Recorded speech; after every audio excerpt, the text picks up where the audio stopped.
Welcome to another podcast. I'm joined by Richie Olgulnick today. He's been working with the powerful psychedelic Iboga, also known as Ibogaine, for about 25 years, it sounds like. So we're going to talk all about this drug, Iboga. Most of the press that it's gotten has been around its use treating opiate addiction, things like fentanyl, morphine, heroin, Oxycontin, and things like that. So we're going to talk a lot about that, but also other subjects related to Iboga use. So I'm really happy to have him here. Richie, thank you for being on the podcast. Fella, thanks for inviting me. Stealing money from the poor's a bit rash. Line your pockets, fill your tanks with your rockets. Look at it, we just can't stop it. Loving your neighbour with bombs is wrong. Loving your neighbour with bombs is wrong. Just don't become late. That's the only rule. Loving your neighbour with bombs is wrong. Loving your neighbour with bombs is wrong. All been going on way too long.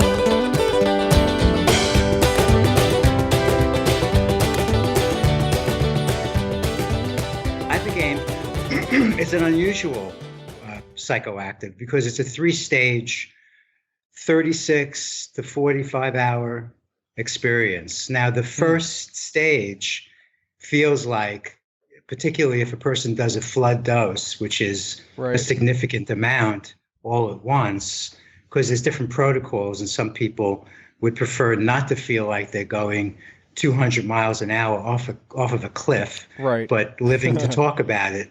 So, but still, if they bypass that first stage, there's still the very deep and long 36-hour or so self-reflective stage.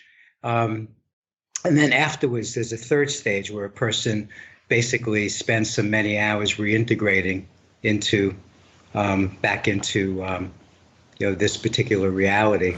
But the first stage, a lot of people like to do the flood dose because there's this profoundly complete deconstruction of the ego. One of the ways that I describe it is that we have a certain way in which we've falsely defined ourselves and have created a separate sense of self. So let's say you have like a rubber band ball with 1,000 rubber bands all tied up into a ball. Well, what Ibogaine does, and even the second stage, it does this too, but in a much softer approach. But that first initial intense stage, people feel this sense of relaxing so that all of the rubber bands, so to speak, all of the interconnecting threads that define the person falsely are relaxed. And so the person both consciously through a witness component and energetically see all the different interconnecting threads. And as a result of that, particularly of that witness component, they're able to, without really trying, just the fact that they're watching. So there's more identification with the one that's watching than the ways in which we've falsely defined ourselves. So they kind of go to the wayside. A significant amount of file cabinets, so to speak, are extraneous file cabinets are thrown off a person's shoulders out of the system, and a person is left with a much deeper sense of presence, of living in the moment. For example, this one therapist told me that the main thing that she got out of Ibogaine, and she called me like 4 or 6 months later after her session, was that she's able to basically, the amount of content, the amount of thoughts that run through her mind hourly is so much less than it was before. And as a result, she can sit with her clients and she can really empathize and really get much more deeply into like the it sounds person's like process. able to be more present, really, and not be inundated by all these thoughts. That's interesting. That'd be beneficial for a lot of people, I imagine. Yeah, for everybody. So it's like you're kind of describing going into this observer and state and kind of changing your perspective on yourself, on who you are. Yeah, but without trying, just by surrendering, just by relaxing and letting go. There's no real need to try or to do any processing. The only thing that one needs to do under the influence of a lot of psychedelics is just relax and let go. Right. Into the process. They work that way anyway. It's not like you have to set a specific intention to have them do that. Really, yeah. I mean, it's really cool, I think, to set up intentions, a couple of things that people want to work through and explore, beginning maybe 10 days before they do Ibogaine to set the stage for the pilgrimage, for the journey to take place, and not necessarily that those particular intentions are going to be explored in the session, because what I find is when people begin to move towards this kind of journey, it's almost as if time collapses, which is a pretty easy thing to happen because it really is no such thing. And people really begin to resolve, their dreams change, their processes change. Some people actually have a couple of intentions that they want to explore, and by the time the session comes up, they're on another intention because they've already resolved that. Or if sometimes people go ahead, well, sometimes people feel that they're already being introduced to the essence energy of Iboga, of the plant, days before they actually have the experience. And then other people are very different. Other people have this one issue that's been going on their entire lifetime, and 10 days is not going to make a change. They go into the session, and it's really cool if they take a piece, if that at least they take a chunk out of processing that intention. Right. So you're describing the first stage of this experience. This change in perspective.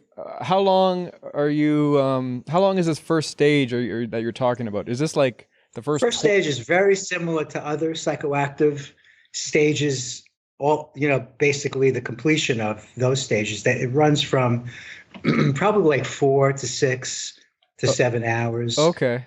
The difference with Ibogaine is, and the biochemical component, the biochemical difference too, is that Ibogaine creates a metabolite which fills up certain receptor sites in our biochemistry. Opioid, nicotine, alcohol, receptor sites. It also seems to create a very long, deep, self-reflective second stage where a person is under the covers with their eyes closed in a waking dream state, basically reviewing unleashing of repressed memories, these pictorial gestalts that are running through their minds.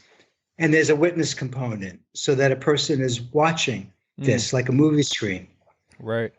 And they're able to see visually, processes, dynamics that they haven't brought up, they haven't thought of in many, many years. And the other interesting thing about Ibogaine, and I think other organics as well, is that unlike synthetics like LSD and other synthetics, Ibogaine doesn't plow through a person's consciousness and insist that you look at something that you're not willing to look at. It doesn't force a person to look at something that they're not ready to explore. It creates a symbiotic relationship with someone. So in actuality, as a result of that, for example, a 25-year-old heroin addict, a guy that's been doing heroin for 7 years or 8 years since he became an adult, that person's propensity is certainly not to look very deeply inside because he's been running away, usually from an abandonment issue, usually from the same-sex parent when he was somewhere between the ages of 5 to 15. And the propensity that he's had is to not look inside. So as a result of Ibogaine being an organic, it's not going to force him to look at anything he chooses not to explore. A person, for an example like that, will come out of an Ibogaine session 40 hours or so later, he will have not gone through any symptoms of withdrawal. I mean, the insidious agony of going through the throwing up and the diarrhea and the pain, feeling like there's 1,000 chipmunks gnawing at every bone inside your body from the inside out, completely is gone. He's placed into a pre-addictive state, but he won't have had any insights, any epiphanies.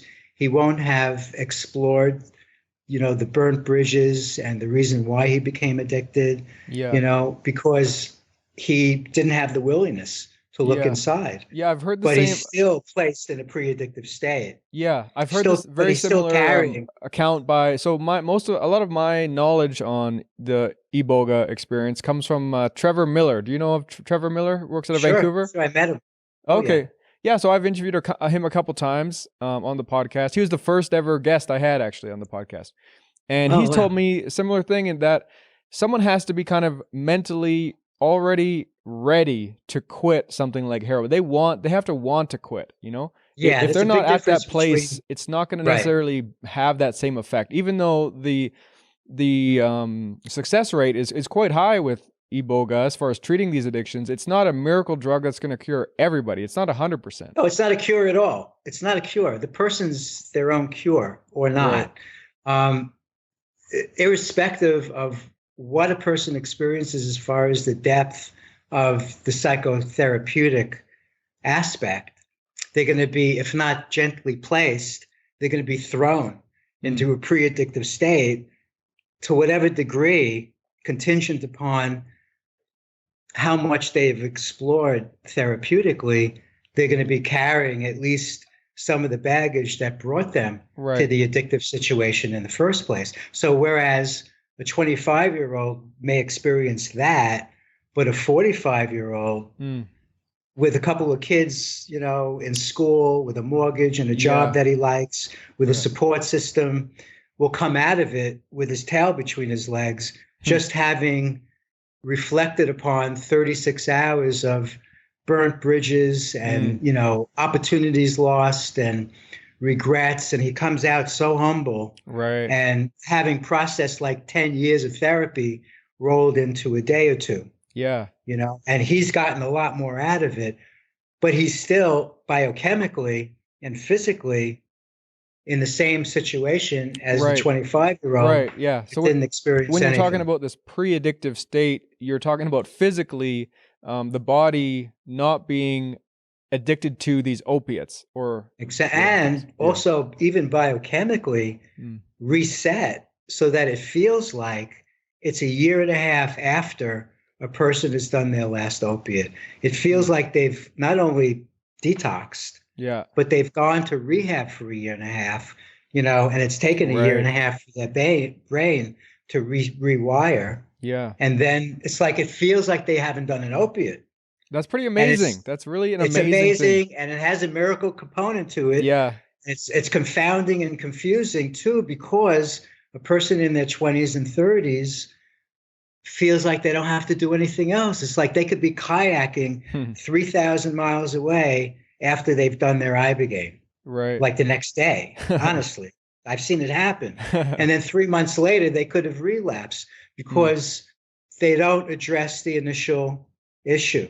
Right. And often, probably 60% of the wives and the sisters and the parents and the addicts that have called me during the last over 20 years, probably 60% of the addicts have an abandonment issue with the same-sex parent. There was some kind of an emotional and or physical break with, if it's a guy, with the dad. Interesting. And if it's a woman, it's with the mom.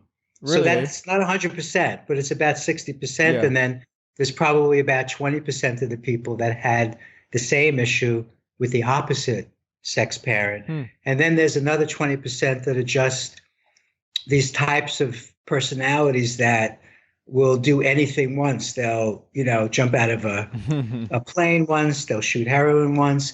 And when they find something that they're in love with, they become addicted to it. Right. But you found in your experience that a lot of it comes down to abandonment issues, that sends people down this road of trying to fix whatever pain or trauma that they felt, and it comes down to that a lot of the time, eh? A lot of the time, a lot of the time. Hmm. And And is and that how unless do you know that because that's what they're saying afterward and telling you that they've no, what happened was about 10 years after I began working with Ibogaine, because I was never exposed to addiction. I was never an addict myself, except to consensus reality, but not to okay, a substance. yeah, Um, I about 10 years, and I was, on the phone with families and addicts for so many hours a day for years. hmm. I began to like put something together, and I I see, began to see, and it felt like it was as if I was sometimes talking to the same family for 10 years. right, So I okay, began immediately to ah, ask people, do you have an issue with your dad? mm. And 60% of the time, there wouldn't be an answer, like as if a jaw was dropping on the other end, right, and they were responding like, how did you know? that's So interesting, then I began to put it to the test. And for about 2 or 3 years, I began to kind of wait until the second or third conversation. So a lot of people wouldn't call me back because they weren't interested in Ibogaine. But then after a while, I just began to. Here's what I found on the web for what happened was about 10. what was Sorry. that? Your No, it's phone my picked up on phone. some, Yeah. that's funny, So after the first few minutes of conversing with people, I then began to ask them that same question. right. So a I lot just of people became were very just in that confident similar that family situation. They just had a parent leave or something, a divorce same and sex whatever.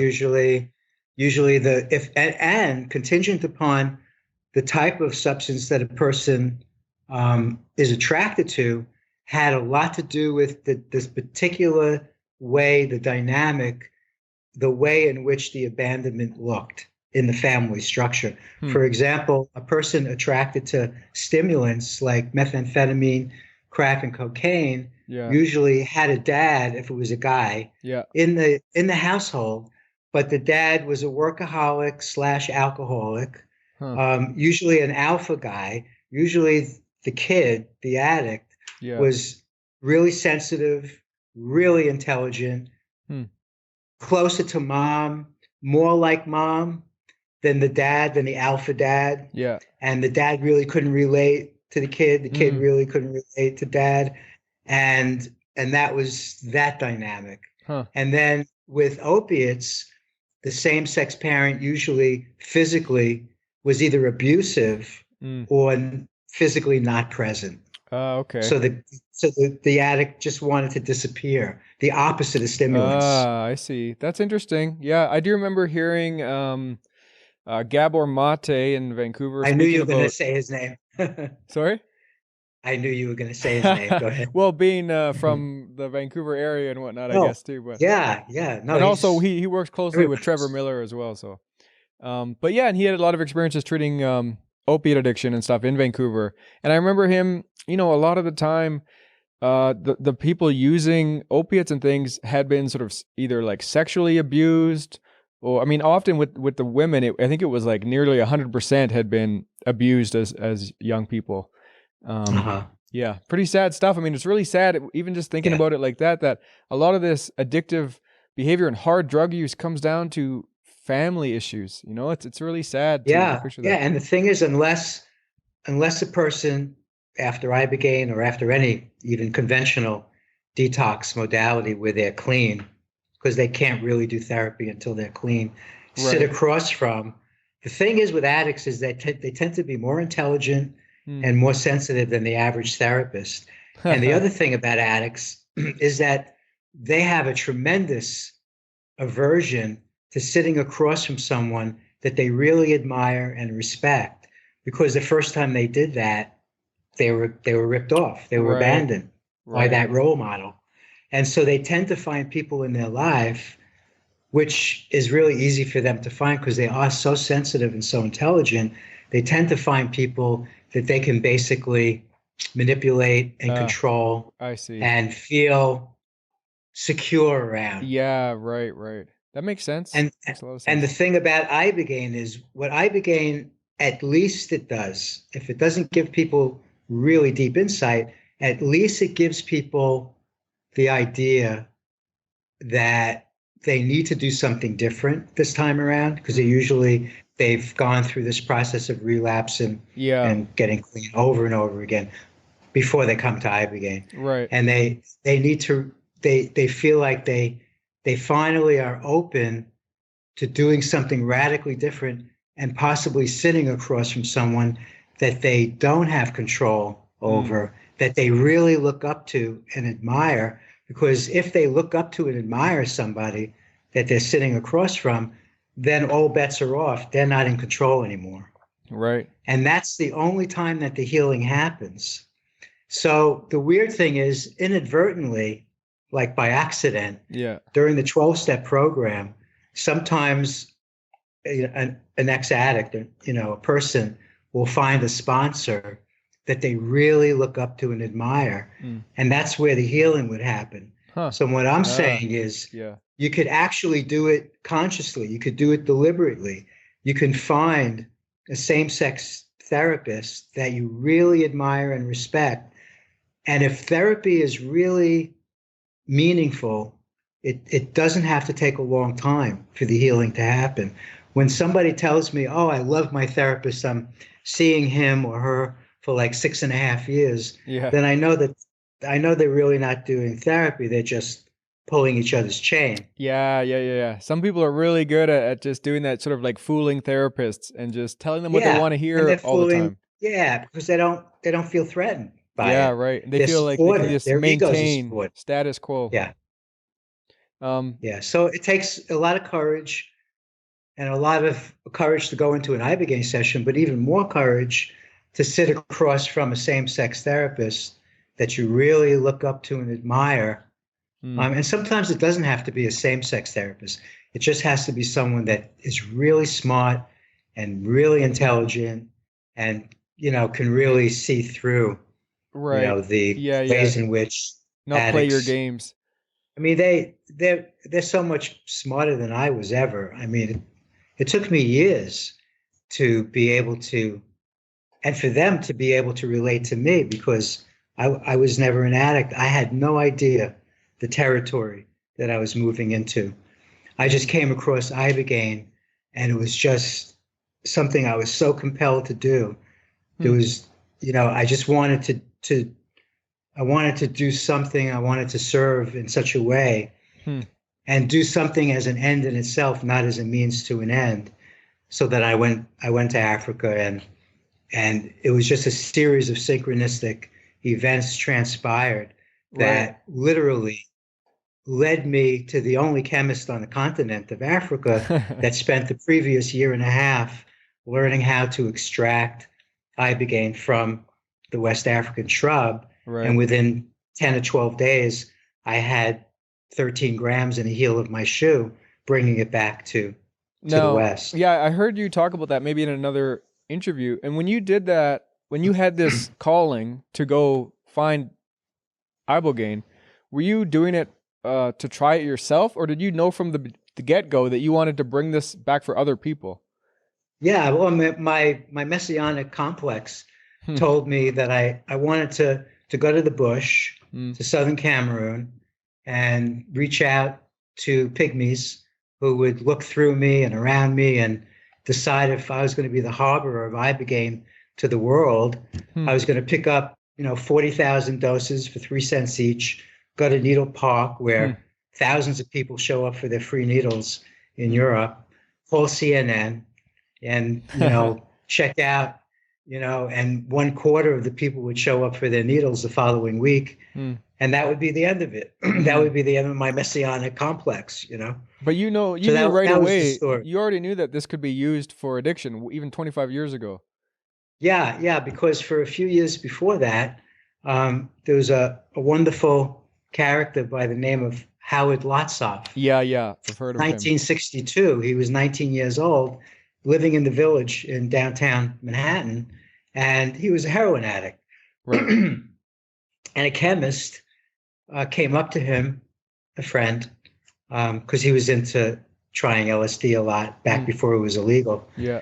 And the chemist gave him a dose of Ibogaine, and he said, "I think you might find this interesting." So 3.5 days later, he walked out of his apartment. He's 19 years old, heroin addict, and he looks up at a tree, and he said it was the first time in his life he wasn't afraid. And he walked into the West Village, and he realized he wasn't in with narcotic withdrawal. Right. So yeah, I've heard about his story, and that he was basically the first one promoting Iboga for this purpose. Yeah, about 25 years later, in the mid '80s, he started promoting it and creating a little corporation and so on and so forth. Yeah. And he was the one that was doing the session in a hotel room in Amsterdam, who a friend of mine called me about and asked me if I knew anything about Ibogaine during a very auspicious week, Thanksgiving week of 1989. There was a whole series of really intense happenings went on over a 4 or 5 day period, one of which was that phone call from a friend from New York about Ibogaine. And that was the beginning of my knowing about Ibogaine. And when I heard from these transcriptions that I received in a hard packet of information from Howard several days later, just the testimonials of people and what they experienced and how they were free a day and a half later just really, really blew me away. And I just wanted to see if I could make it available. Right. So you had a calling to just try to help people in that way. It's funny, even it just reminds me of Trevor Miller again, because he wasn't someone who was addicted to heroin or anything either before working with Iboga. And I know a lot of people who do get into this type of work, that is their past, that they have been addicts themselves or gone through healing themselves, and good, probably want to share 90%. that. Yeah, but Trevor also said he basically came to the conclusion, he found that he seemed like the happiest people were the people who helped the most people. So he thought, if I want to be happy, I should just try to help the most people. And then he got into the same type of work. Ah, amen. Yeah. Yeah. Yeah. I never knew his story, even though we met and we've been in touch. Pretty cool. I mean, that's a really cool Yeah. thing it's really trying to be of service, I guess, and provide something Well, that seems needed. You know? Yeah. I always surrounded myself with friends that love what they did, irrespective of whether they were making money at it or not. They had, whether they were an acupuncturist or a therapist, they had to do, or a carpenter, they loved what they did. Yeah. And I was making these little rings and crafting, and I liked what I did, but it was still a means to an end. It wasn't right livelihood, dharma, if you will, the Buddhist tradition of doing something that, I used to be on the phone. When I came back from Africa, I was literally on the phone 12 hours a day for 3 months straight. Back then, my phone bill was $1,000 a month. And then for years thereafter, I was constantly working, and my mom would say to me, "God, you really work hard." I said, I don't even know that I'm working, because because there's no such thing when you love what you love what you're doing. Right. And then it took a while to give birth to this project. And then within a year or two, I was just, running alongside an energy of its own. I was just kind of running alongside of it. Yeah. Until I realized some many, many years later that I really didn't have anything more to offer. Like I was really done with it, and it was done with me to some degree. But it was, it was quite a 15 and a half year. And I ended up doing like 754 treatments underground, but I needed a lot of help. And as a result, I trained a couple of doctors and a lot of ex-addicts and paraclinicians. Okay. Sometimes via Skype from Indonesia and Brazil. And sometimes I introduced Ibogaine to people, but I didn't train them. They called me once in a while to ask some questions about a particular treatment. And some people I literally trained, and people helped me physically in the town where I was for many, many years, doing sessions as people came.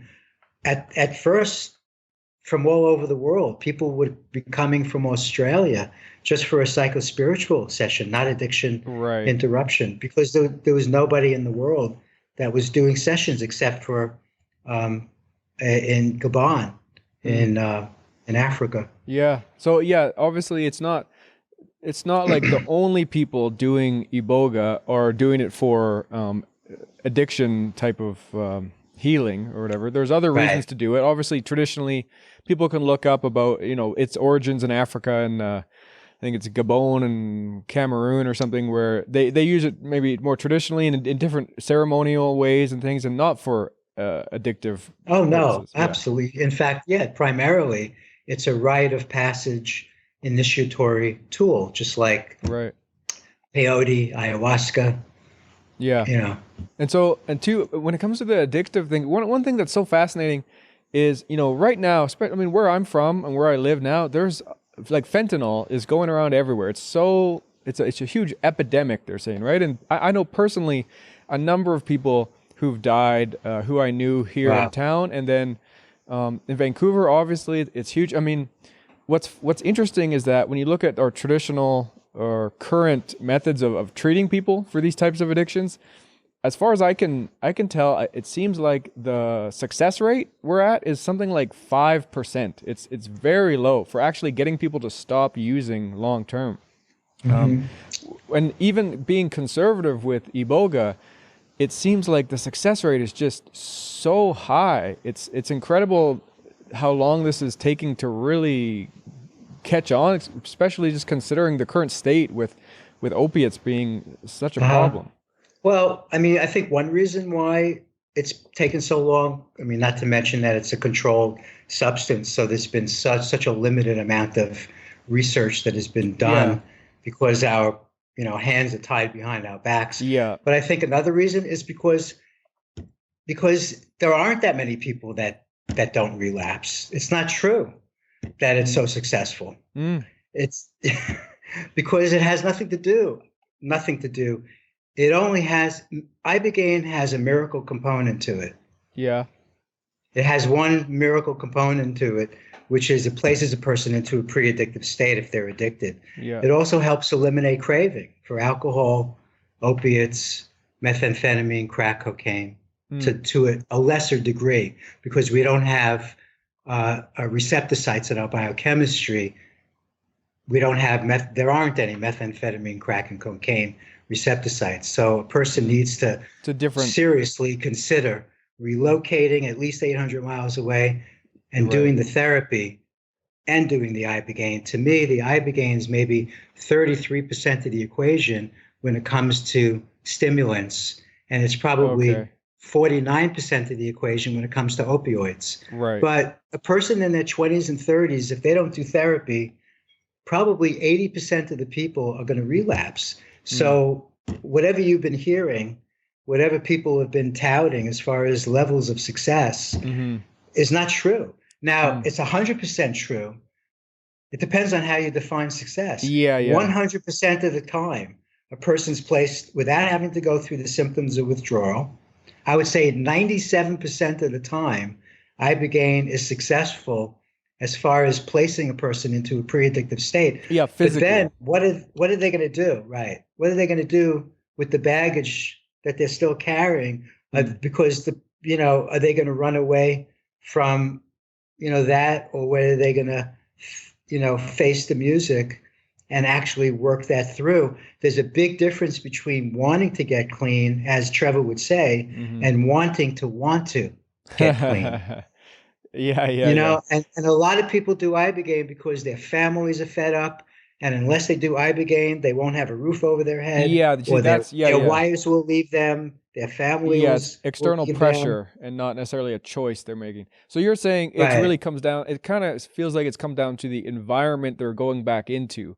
That if they're going to go back in to hang out with the same people and do the same things on the weekend with this, it's going to be very hard for them to just choose not to do this anymore. It's kind of like in their 20s, and yes, they're in their 20s and 30s, and most addicts that are in their 20s don't really have a life. So are they going to go back to living in their parents' basement, or and it's a pretty feeling daunting the same thing.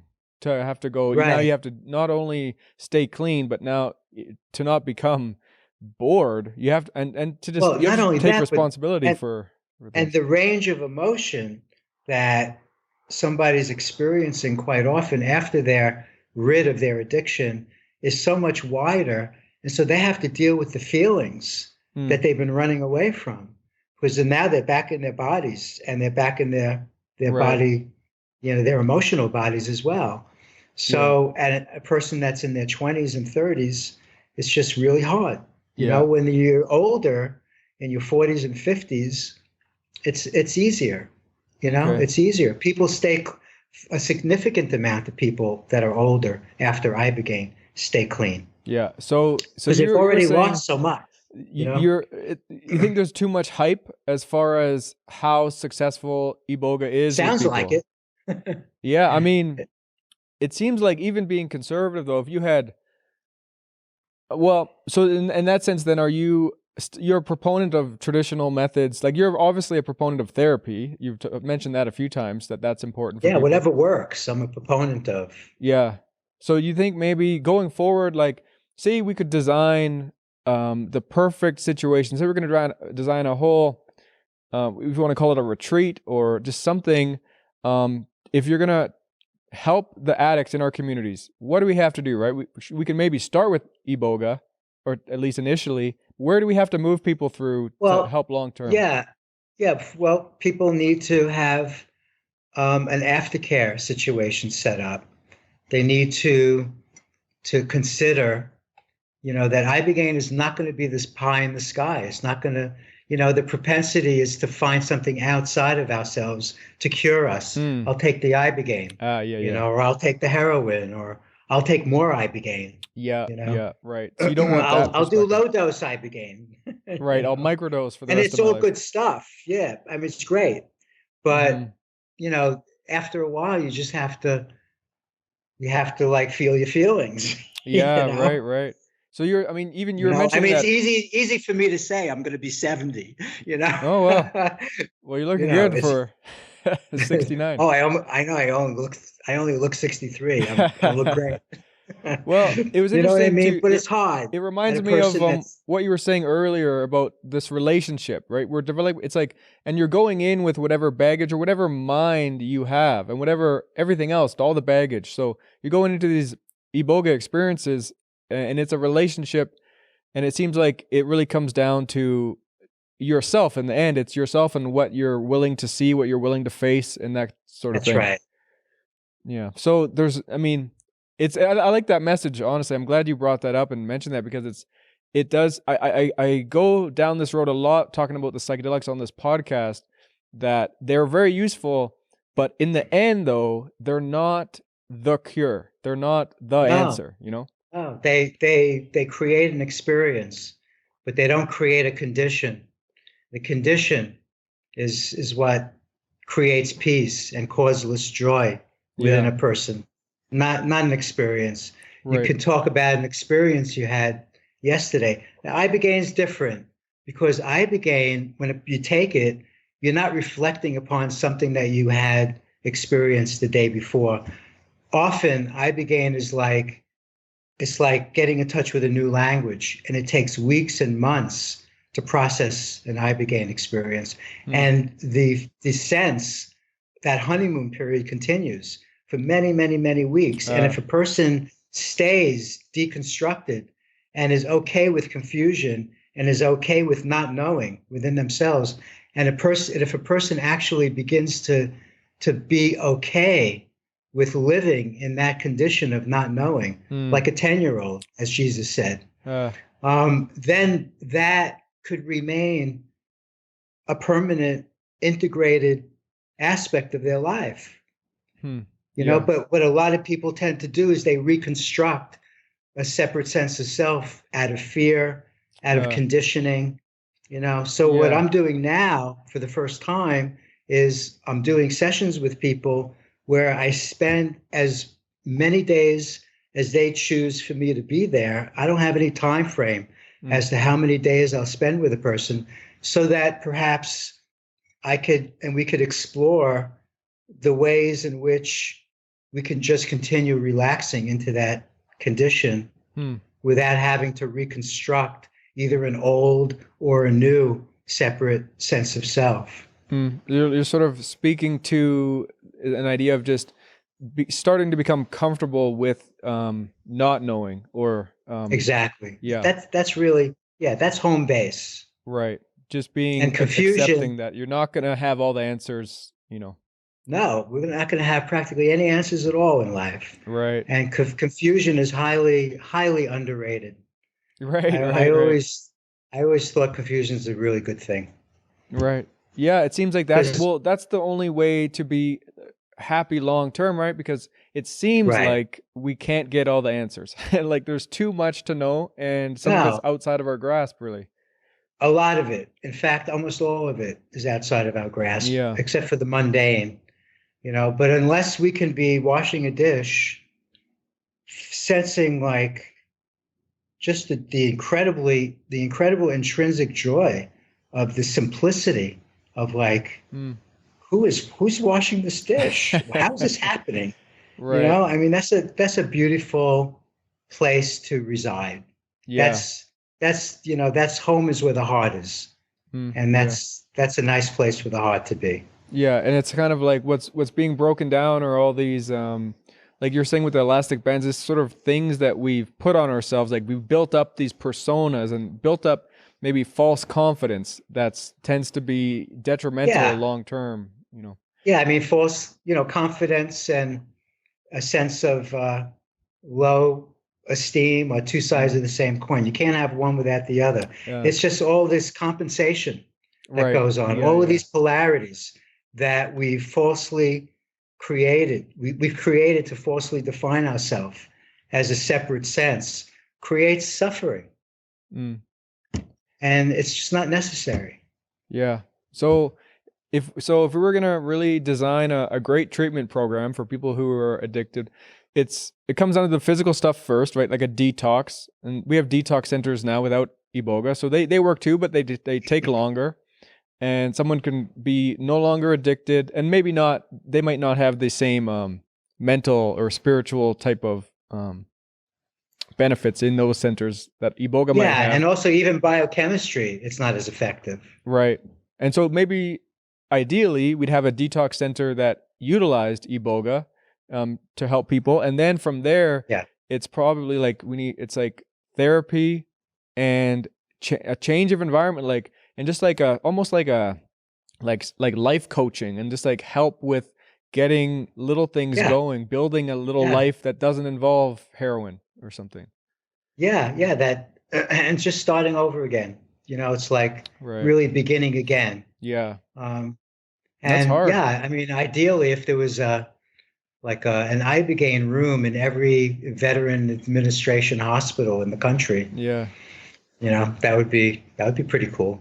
So what about, I mean, let's go back to the Ibogaine experience itself, and say you're someone who wants to do it for, what do you say, psychospiritual? Yeah, psychospiritual, therapeutic intentions. So after that, we described that sort of first and maybe second stage. At what point, how visionary does Ibogaine tend to be? Do people always experience visions?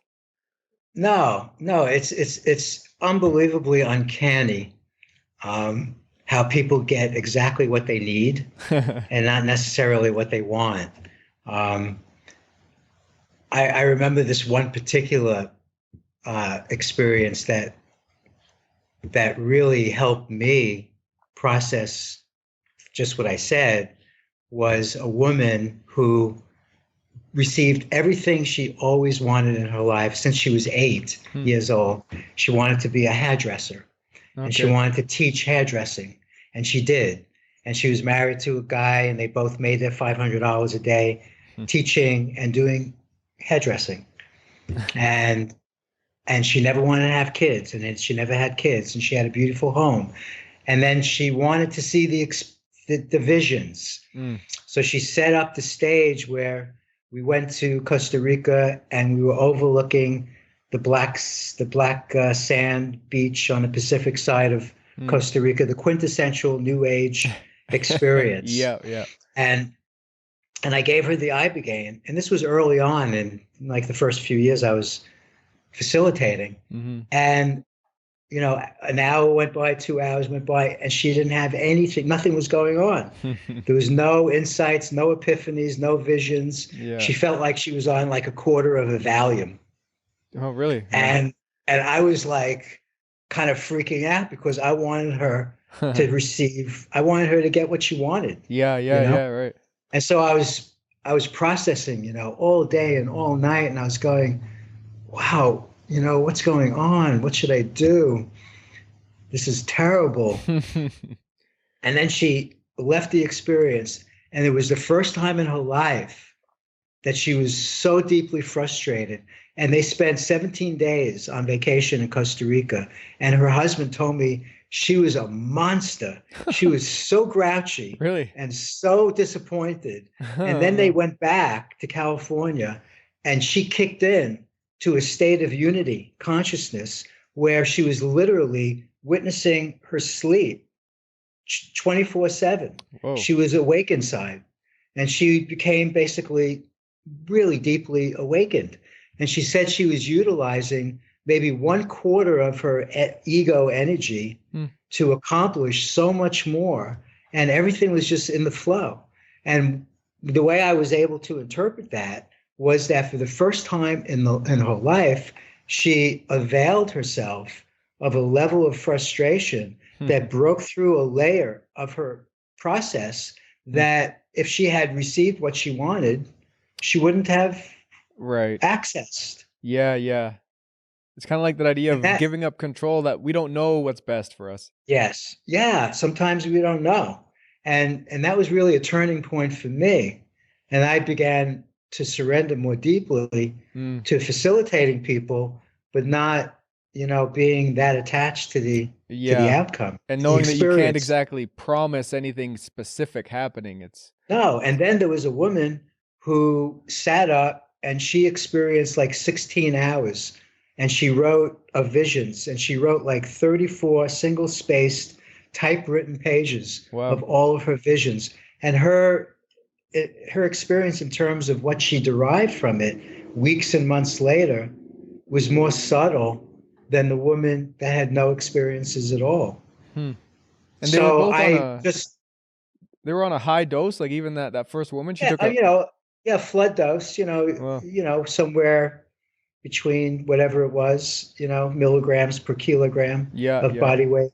So it's all calibrated very specifically according to body weight and so on. And it's very individual. And that actually brings me to something I do want to ask about, is just the potential dangers and risks of Iboga. It seems like a very powerful psychedelic, and it sounds like it's one that really people can get into trouble with, as far as physically being dangerous. Like, whereas something like psilocybin doesn't seem physically that harmful. No, it seems like you just can't overdose on psilocybin. But so what are the risks physically with Iboga? Yeah, there are risks because Ibogaine temporarily prolongs the QT, and the QT is the electrical current that runs through the heart. So we're very, very careful, even for psychospiritual and therapeutic intentions, not just addiction interruption, to have people receive an EKG to make sure, because if the QT is already low, Ibogaine temporarily lowers it, it could place the heart into arrhythmia, and that could be dangerous. But what I found is that if the EKG is healthy and there aren't any red flags, then it's perfectly safe. I wouldn't suggest, when it comes to Ibogaine, and I don't condone a person doing this on their own or even with someone that has never experienced it, because it's just such a different and long and daunting experience. I'm just really only comfortable with people doing it, at least with people that have experienced it, if not with someone that has shared it with several people as well. to have someone, I mean, it sounds like you'd want someone at least on standby or monitoring you. That period of time is so long. I mean, yeah, it's just something, it feels like something could happen, whether it's just falling or if you're trying to get up, or I don't know. Oh, yes. That's the thing with Ibogaine. It's a very one-on-one passive facilitation, but it's very labor intensive. Mm. You have to be with someone for 48 to 72 hours Yeah, that's a long time. nonstop. Yeah, and it's just a very meditative facilitation because somebody once asked me, so should I take a tape recorder with me? Because I might want to, Yeah. tape some processing. I said, well, just make sure that it's a voice activated tape recorder because you may say 4 words and then 12 hours later you'll finish the sentence. Because people usually people don't speak at all Yeah. for And like 10 you or said 20 before, the hours. sense of time gets very changed as well. And that too. Yeah. Yeah. Yeah. So what are you doing these days as far as working with Iboga? Uh-huh. Well, I just created a site, the name of which I'm going to change because I'm going to change it from a Wix site to WordPress. Okay. But I'm doing only psychospiritual and therapeutic sessions. I'm looking to travel anywhere in the world and basically share this with people for what they could afford.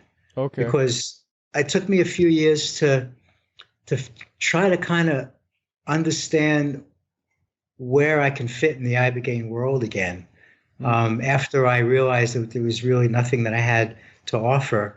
And the average psychospiritual therapeutic session goes for a few $1,000s. Yeah. And I couldn't afford a session. And I think that's why a lot of people that are into psychedelics, psychoactives, don't avail themselves of an Ibogaine session because it's so expensive. Yeah. So I want to change that. And I want to make it available for people for what they could afford. And as long as I could keep a roof over my head, I'm okay with that. Right. And so it sounds like you're looking to travel to people. Yeah. Travel to people.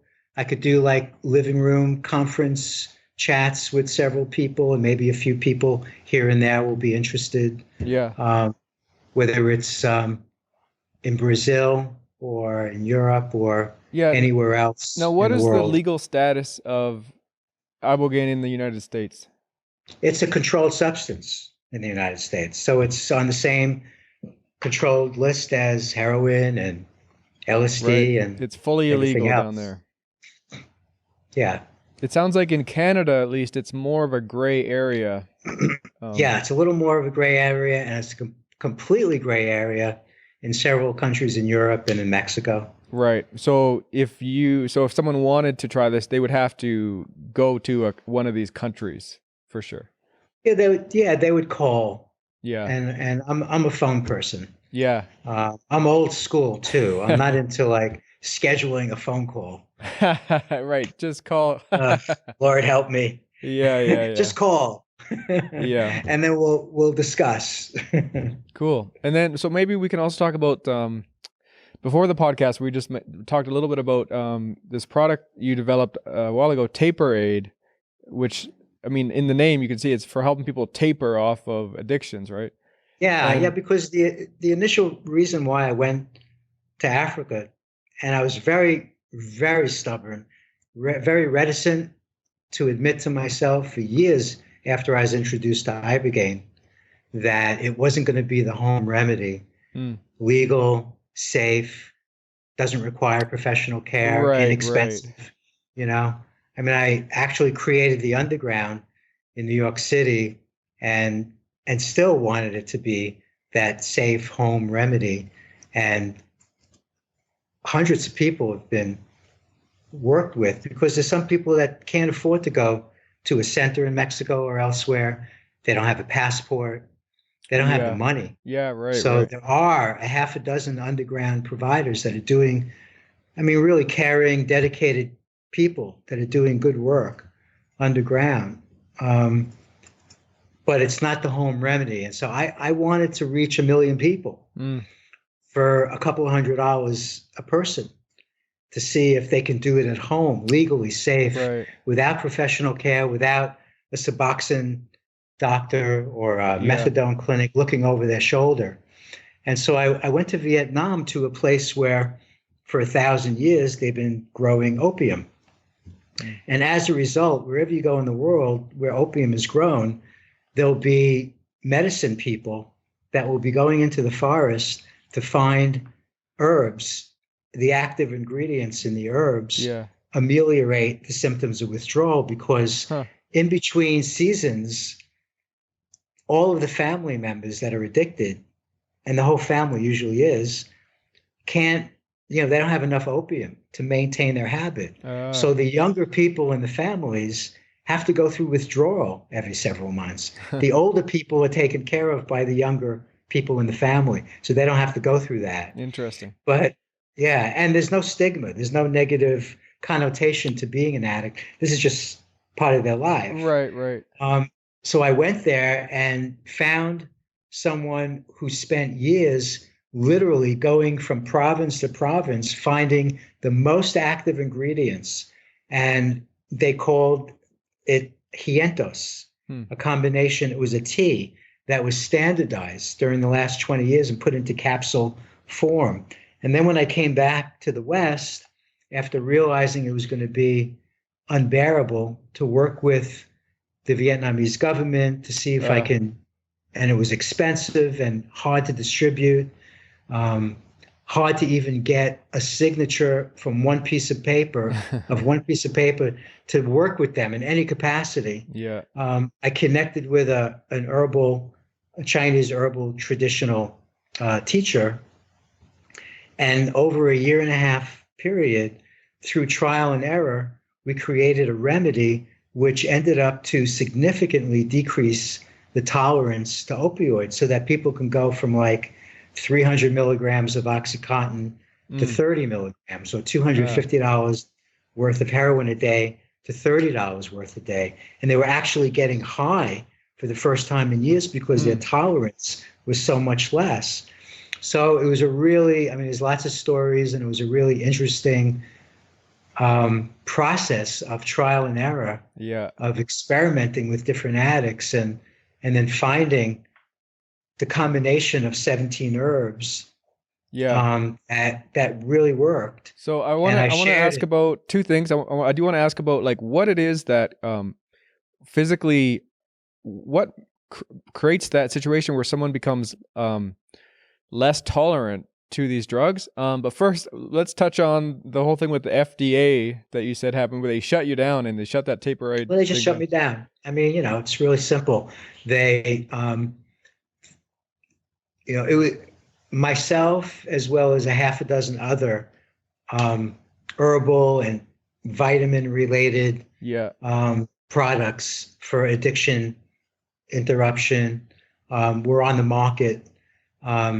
And suddenly, they shut one person down a couple of years before I was shut down. And actually, I spoke with that person who told me, well, if they come after you, just shut down. Just don't fight it. Forced me.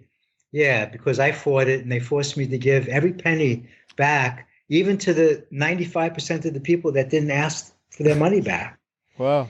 And the product that he had, and he sold about $6 million worth over a 7-year period. Wow. People told me that compared to the product that I had, that I was sharing with them, was like an aspirin compared to Taperade. So it really worked. I mean, so they shut it down. Why? To some degree. Why? Well, what was the reason? I think they shut it down. Well, the reason why they shut me down was because they said that I was deterring people from the tried and true methods of receiving Suboxone and methadone. Wow. That's something. Yeah, that's pretty crazy. And that was pretty insane. And then they documented. It was like a 4.5-page letter, and they documented basically the testimonials from people's experiences when they did Taperade.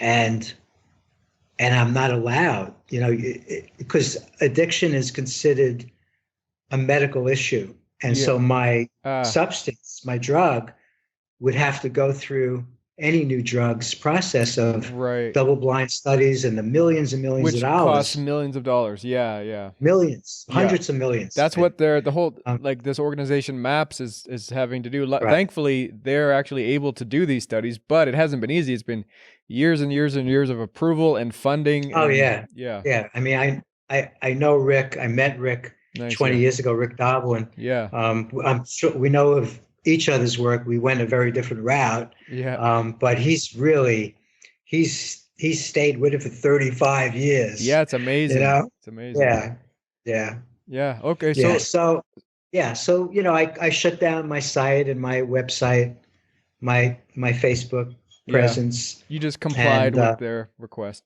yeah, and I just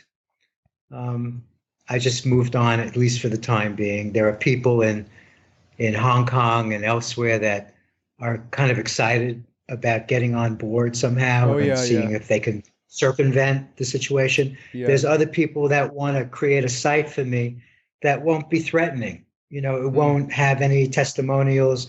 It won't speak about, its decrease of restless leg or Uh-huh. decreasing anxiety or helping promote sleep. It Yeah. won't talk of any of those things, Right. and Yeah. Be I like don't just know. a herbal supplement for Yeah, some relaxation or benign something. site. Yeah, exactly. I Interesting. don't know So what to let's do. maybe could you talk about, as far as your knowledge, how do some of these supplements or herbs or what have you, how do they work as far as decreasing someone's tolerance? I mean, does it work in a similar way to Iboga does?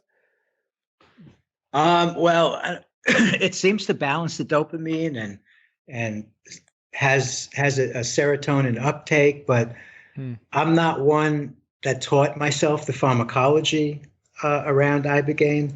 There's a lot of people in the Ibogaine world, probably Trevor and other people, that really self-taught Right. As far the as all of the little yeah yeah, the yeah chemistry yeah, and I involved. never did that.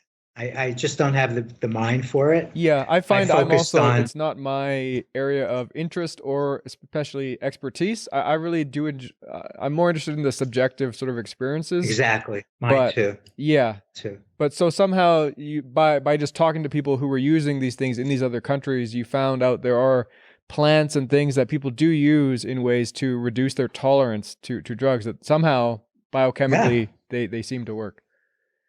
Oh, absolutely. Talk to any Chinese herbalist and, Hmm. they'll share these things with you. Yeah. That's interesting, and I suppose the danger, I mean, it would just be, someone would have to just know what they were doing. It could be dangerous if someone, say, didn't really realize how much of a tolerance decrease they were going to get and then continue to use the same amount. Oh, yeah. They could potentially Oh, yeah. overdose or something. Yeah. Yeah. And it was interesting to note that I never had a problem with that because there was one point where I received a call from a heroin runner located in New Orleans who I sent the powder to. I wasn't even named anything back then, a couple of years ago. And he called me 9 days later and he said, I went down from $250 worth of heroin to $20 or $30 worth. Wow. And I'm getting high. And he said, I'm going to share it with 19 of my clients. So I drove from Florida to New Orleans and I rented an apartment in the 9th Ward where Katrina hit. And I hung out for 6 weeks with addicts and their families, mostly wives and girlfriends of addicts, moms. Yeah. And I witnessed like what this powder, how it was working for people. Wow. And it was incredible. I mean, there was one guy just comes to mind. He was on crutches when he came out of his car and he was doing heroin, but he's trying to cut down from it. And he said, whenever I decrease the amount of heroin I'm doing, I feel it in my knees because that's the weakest part of my body. Interesting. Yeah. So he started taking the powder, and he texted me a few days later, and he said, like, I'm off of my crutches. I'm way, way down on my use. I'm not going through any withdrawals. And I showed up like some days later because he needed more powder. And he looks at me, and he's got chains all over, gold chains. He was a heroin dealer. And he looks at me in the eyes, really intensely. Yeah. And he said, if anything happens to you in this town, he says, I have this town locked up. He said, you've got a game changer here. He said, if anything happens to you, if it happens in Chicago, I'm sorry, I can't help you. But if it happens here, just call me, because this is the most amazing thing that I have ever experienced. He said to me. Well, but now it's not exactly a benefit for a dealer to have their clients decrease their use.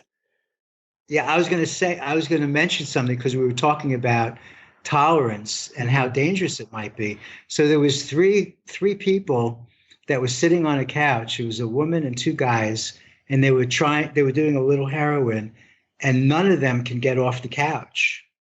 And it was like, and they looked at each other, they're saying like, and then I realized that this is actually more controversial than Ibogaine, because Ibogaine has only reached 18,000 people, give or take, in the last 25 years. Wow. Because it's such a daunting experience. It's illegal. Yeah. It's expensive, and so on. We're not going to reach a lot of people. Yeah. But when I saw those guys and that woman not being able to lift their bodies off the couch because they just shed a little heroin, whereas their habits was so much more, weeks before, I realized, John, this is actually more controversial, perhaps, than Ibogaine.